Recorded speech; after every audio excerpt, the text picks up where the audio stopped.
രേണുവിന്റെ interview വളരെയധികം ചർച്ച ചെയ്യപ്പെട്ടിരുന്നു. എന്നാൽ പതിവിൽ നിന്ന് വ്യത്യസ്തമായി രേണുവിനെ പിന്തുണച്ചാണ് ഈ വീഡിയോയ്ക്ക് താഴെ ഭൂരിഭാഗം പേരും കമന്റ് ചെയ്തത്. മൈൽസ്റ്റോൺ മേക്കേഴ്സ് എന്ന യൂട്യൂബ് ചാനലിന് വേണ്ടി ശാരിക എന്ന ഫ്രീലാൻസ് അവതാരകയാണ് അഭിമുഖം നടത്തിയത്.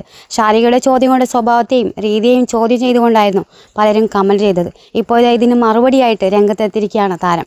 സ്പീച്ച് മേക്കേഴ്സ് എന്ന തന്റെ യൂട്യൂബ് ചാനലിലൂടെ ശാരികയുടെ പ്രതികരണം അറിയിച്ചിരിക്കുകയാണ്. കഴിഞ്ഞ ദിവസം മൈൽസ്റ്റോൺ മേക്കേഴ്സ് എന്ന ചാനലിൽ ഞാൻ ഹോസ്റ്റായി ഒരു പ്രോഗ്രാം ചെയ്തിരുന്നു. ഹോട്ട് സീറ്റ് എന്ന പ്രോഗ്രാം ആയിരുന്നത്. അതിൽ രേണുസുതി ഗസ്റ്റായി വന്നു.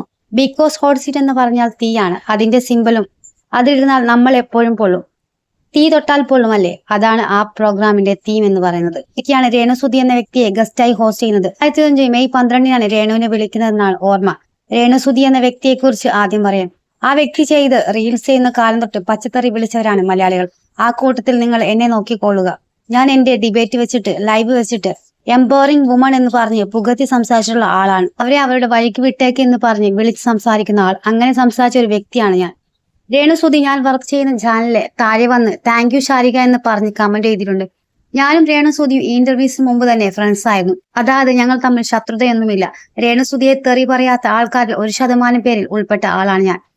സോ അങ്ങനെ ഇരിക്കെ രേണുസുതി ഈ പരിപാടിയിലേക്ക് വിളിക്കുമ്പോൾ ഞാൻ ചോദിച്ചു, ഇത് ശരിയാകുമോ? കാരണം ഞാൻ അവരെ കുറിച്ച് ഇതുവരെ മോശം പറഞ്ഞിട്ടില്ല.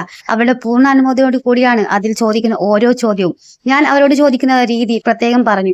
അറോഗന്റ് ആയിട്ട് തന്നെ ചോദിക്കും. ചുമ്മാ ഇങ്ങനെ കൊഞ്ചിക്കൊഞ്ചി ചോദിക്കുന്നതിനോട് താല്പര്യമില്ല. ഞാനായതുകൊണ്ടാണ്, ഹോട്ട് സീറ്റ് ആയതുകൊണ്ടാണ് ഈ ഷോയിലേക്ക് വന്നതെന്ന് അവർ തന്നെ അണിയറ പ്രവർത്തകരോട് പറഞ്ഞിരുന്നു.